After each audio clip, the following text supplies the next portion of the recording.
আসসালামু আলাইকুম।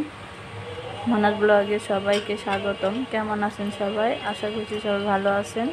আলহামদুলিল্লাহ আমরাও বেশ ভালো আছি।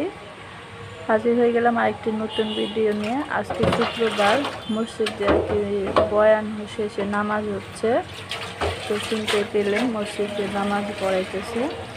তো এই জন্য এখানে আর ভয়েস টয়েস দেই নাই। তা আমি সোহাগের আব্বু বাজার এনে দিয়ে নামাজ পড়তে চলে গেছে, আর এদিকে আমি সব কুটাকাটি করে নিয়ে ধোয়ার জন্য ধুইতে চলে আসছি। মানে সব কিছু ধুয়ে নিচ্ছি। মুরগি আনছি আজকে, তো মুরগিটা ধুয়ে নিলাম। আর হচ্ছে চিচিঙ্গা আর আলু কেটে নিয়েছি লম্বা লম্বা করে শুটকি দিয়ে রান্না করার জন্য। সোহাগের আব্বু বলছে কাজকে শুটকি আনবে, তো শুটকি নিয়ে আসলে এটা দিয়ে রান্না করব। তো এদিকে আমি মুরগিটা ধুয়ে নিয়ে তারপরে বসিয়ে দিচ্ছি। তো সোহাগের আব্বু আস্তে আস্তে মুরগির তরকারিটা রান্না করে নেব, আর শুটকি নিয়ে আসলে তারপর এটা রান্না করে দেব, চিচিঙ্গা রান্না করব। তো যাই হোক, এখানে আমি তরকারিটা বসিয়ে দিচ্ছি। প্রথমে পেঁয়াজ পাতা দিয়ে পেঁয়াজটা ভেজে নিলাম, আর এখন আদা রসুন বাটা দিয়ে দিচ্ছি। আদা রসুনটা কষিয়ে তারপর সমস্ত মশলা দিব।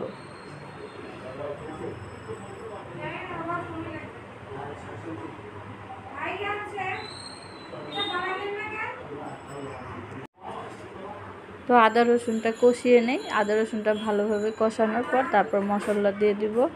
হলুদের গুঁড়া, মরিচের গুঁড়া, ধনিয়ার গুঁড়া। তো বন্ধুরা, যারা আমার ভিডিওটি দেখছেন, দেখার শুরুতে একটি করে লাইক দিয়ে দিবেন, বা সম্পূর্ণ ভিডিওটা স্কিপ না করে পুরো ভিডিওটা দেখবেন।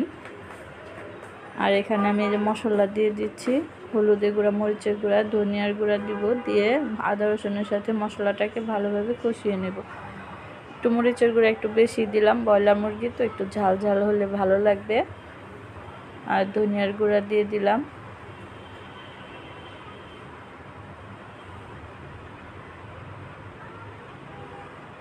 তো মশলা দেওয়া শেষ। এখন আমি আদা রসুনের সাথে কিছুক্ষণ কষিয়ে নেব, তারপর পানি দিয়ে আবারও ভালো করে কষাবো। এই পানি দিয়ে দিলাম, পানি দিয়ে ভালোভাবে কষিয়ে নেব।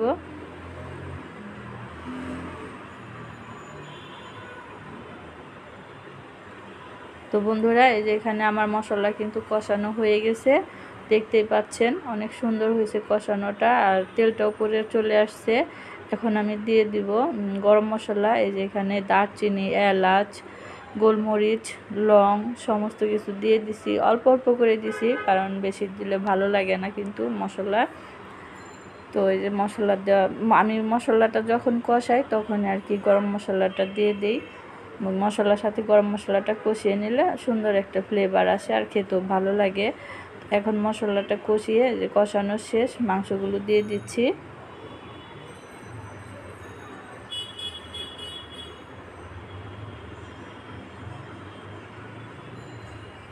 তো মাংসটা দেওয়ার পর আমি ভালোভাবে কষিয়ে নেড়ে চেড়ে দিলাম। কষানো না, মানে এখন কষাবো মাংসটাকে। মাংস থেকে কিন্তু অনেক পানি উঠে যাবে, এই পানিতে মাংসটা কষিয়ে নিব। এখন ঢেকে দিব। মশলার সাথে নেড়ে চেড়ে নিলাম। এখন ঢেকে দিয়ে আর কিছুক্ষণ কষিয়ে নেব। আর ব্রয়লার মুরগি বেশি কষাতে যায় না।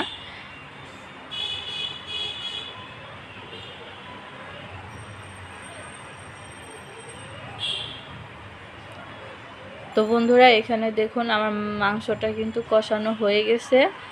আর কষানো মানে হাফ কষানো হয়েছে। এখন আমি আলু দিচ্ছি, আলু দিয়ে আর একটু কষিয়ে নেড়ে চেড়ে কষিয়ে তারপর ঝোলের পানিটা দিয়ে দিব।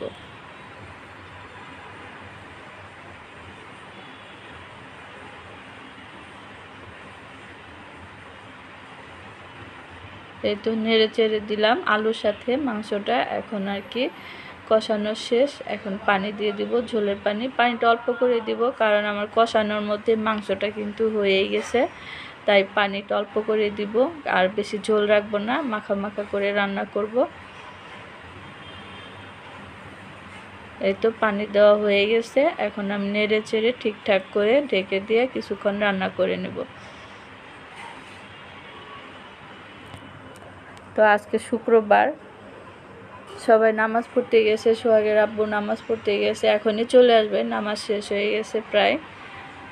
তো আমার তরকারি হতে হতে সোহাগের আব্বু চলে আসবে, তো ঢেকে দেই।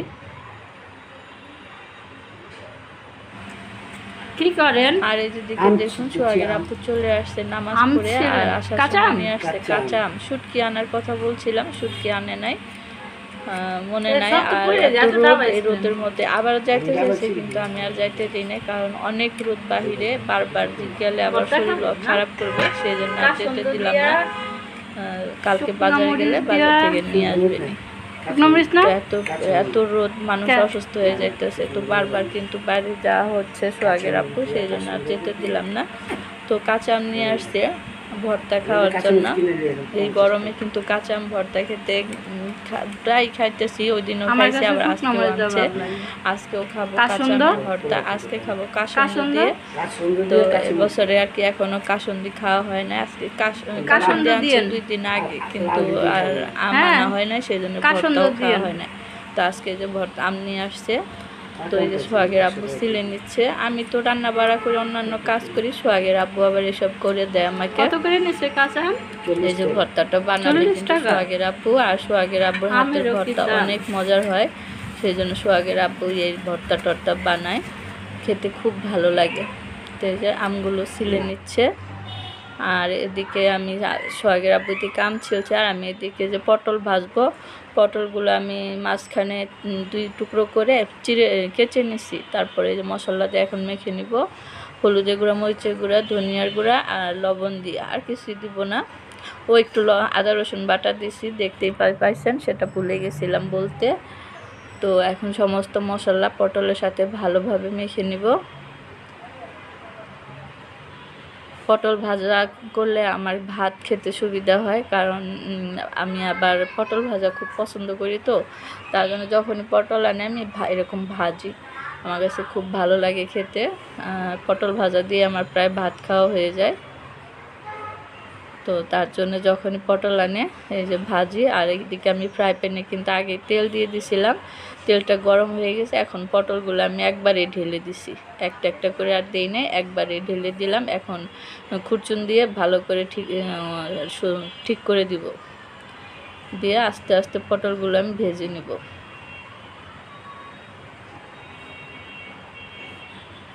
পটল ভাজার একটা ফ্লেভার আছে, ফ্লেভারটা আমার কাছে খুব ভালো লাগে। তো এখানে আমি পটলটা দিয়ে দিলাম, সব আর কি ঠিক করে ওই পিঠটা দিয়ে দিলাম, আর এই পিঠটা উপরে উঠিয়ে দিলাম। তো ওই পিঠটা ভাজা হলে আবার উল্টিয়ে এই পিঠটা ভাজবো।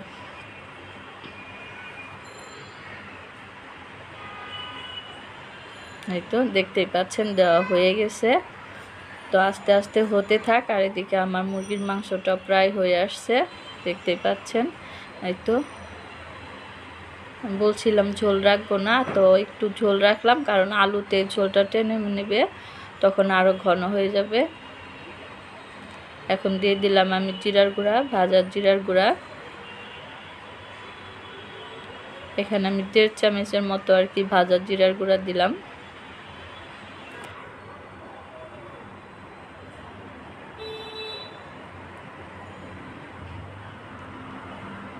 আরেকটা বলক আসলে নামিয়ে নেব, তরকারিটা হয়ে যাবে আমার মুরগির মাংস, আলু দিয়ে রান্না করা মুরগির মাংস। আর এদিকে পটল ভাজাটা প্রায় হয়ে আসছে, এখন আমি আর কি উল্টিয়ে দিব, উল্টিয়ে এই পিঠটা ভেজে নেব। খুব সুন্দর হয়েছে এই পিঠটা ভাজা, কালারটাও কিন্তু খুব সুন্দর লাগতেছে বন্ধুরা। গরমের দিনে এরকম তরকারি, এরকম ভাজা আর কি, পটল ভাজা, শাক ভাজি, এইসব দিয়ে ভাত খেতে ভালো লাগে, আম ডাল এইসব ভালো লাগে খেতে। তো এই যে আমার উল্টানো হয়ে গেছে, এই পিঠটা এখন ভেজে নিব আস্তে আস্তে। আর এদিকে সোহাগের আব্বুর আম ছিলা হয়ে গেছে, এখন গ্রেট করে নিচ্ছে। গ্রেট করে কিন্তু ভর্তাটা বানালে বেশি ভালো লাগে। আগে তো আমরা পাটা পুতায় আর কি ছেঁচে তারপরে ভর্তা বানাইতাম, তা এখন তো পাটা পুতা টানতে ভালো লাগে না, অনেক কষ্ট লাগে, ভারী পাটা, সেই জন্য এরকম গ্রেট করে বানালে ভালো লাগে। তো গ্রেট করা হয়ে গেছে, এখন এই যে কাঁচামরিচ আর লবণ দিয়ে ডলে নিচ্ছে। আজকে আর চিনি টিনি দিব না, কাসন্দ দিব। এই যে কাসন্দ 2 দিন আগেই আনছে, তো কাসন্দটা সোহাগের আব্বু ঝেঁকে নিল, কারণ ফ্রিজে ছিল তো, একটু ঝেঁকে নিলে নিচেটা উপরেরটা নিচে যাবে, সেই জন্য এই যে ঝেঁকে নিল। আর এই যে ঢেলে নিচ্ছে কাসন্দ। কাসন্দ দিয়ে আমি আরেকটু দিতে বললাম কম হয়ে গেছে, সে আর দিল না, বললো অনেক হয়েছে। তো আরেকটু দিলে কিন্তু ভালো হতো, আরও ভালো লাগতো খেতে। তো এখনও জিভে জল আসতেছে। তো বন্ধুরা, আপনাদের কার কার এরকম জিভে পানি আসতেছে অবশ্যই কমেন্ট করে জানাবেন, আমার কোনো দোষ নাই। তো এই যে ভর্তাটা কিন্তু বানানো হয়ে গেছে, খাচ্ছি, সোহাগের আব্বু খাচ্ছে, আমিও খাচ্ছি। অনেক মজা হয়েছে, গরমের মধ্যে যা ভালো লাগতেছে খাইতে। লবণটা একটু কম হয়েছে, তাই আবার আরেকটু লবণ দেওয়া হলো।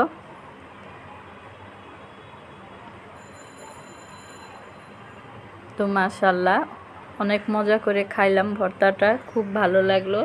কাজ করতে করতে এরকম আম ভর্তা খাইতে কিন্তু ভালো লাগে। আর এই যে এখানে ছেলেদের জন্য দেওয়া হচ্ছে, ওরা খাবে, ছেলের বউরাও আছে। এই যে বাকিটা আমাদের জন্য রাখা হয়েছে।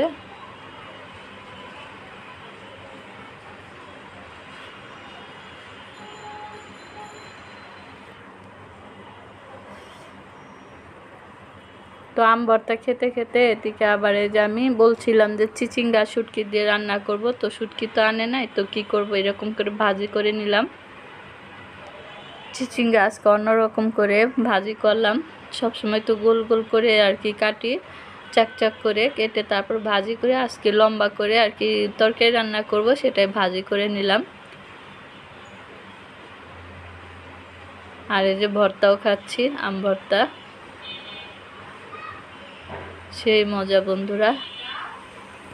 আপনারা এইভাবে বানিয়ে খাবেন বাসায়, ভালো লাগবে।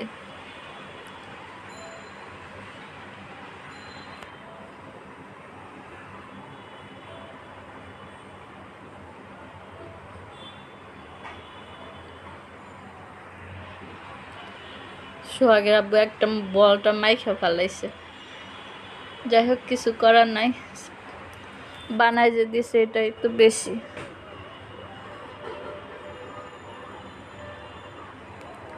তো খুব মজা করে দুইজনে মিলে যে দেখুন ভর্তা খাচ্ছি আর রান্না করছি। রান্না প্রায় শেষ, ওইদিকে মুরগির মাংস তরকারি হয়ে গেছে, পটল ভাজাও প্রায় হয়ে গেছে, আর এই যে ভাজিটাও করে নিলাম। তো ভাজিটা আর একটু হলে ভাজা ভাজা করে নামিয়ে নেব।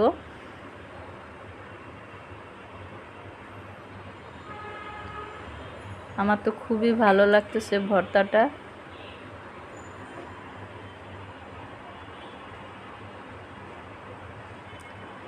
তো বন্ধুরা, এদিকে রান্না বাড়া শেষ, সব নামিয়ে নিছি। এই যে আলু দিয়ে মুরগির মাংস রান্না করছি, কি কি রান্না করলাম আপনাদের দেখিয়ে দিচ্ছি। আলু দিয়ে মুরগির মাংস, চিচিঙ্গা দিয়ে আলু দিয়ে ভাজি,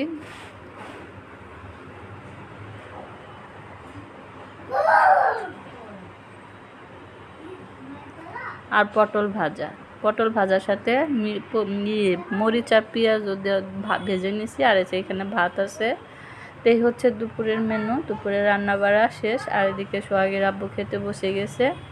তো সোহাগের আব্বুকে জিজ্ঞেস করলাম ভাজিটা কেমন হয়েছে, কারণ নতুন স্টাইলের ভাজি করছি তো আজকে প্রথম, সেই জন্য জিজ্ঞেস করলাম কেমন হয়েছে। তো সোহাগের আব্বু বললো বেশ ভালো হয়েছে।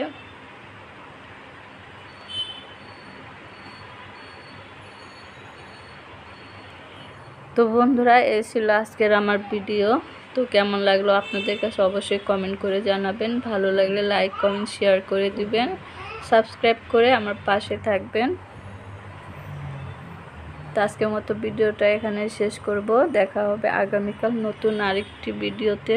সবাই ভালো থাকবেন, সুস্থ থাকবেন, আমার সাথেই থাকবেন। আল্লাহ হাফেজ, আসসালামু আলাইকুম।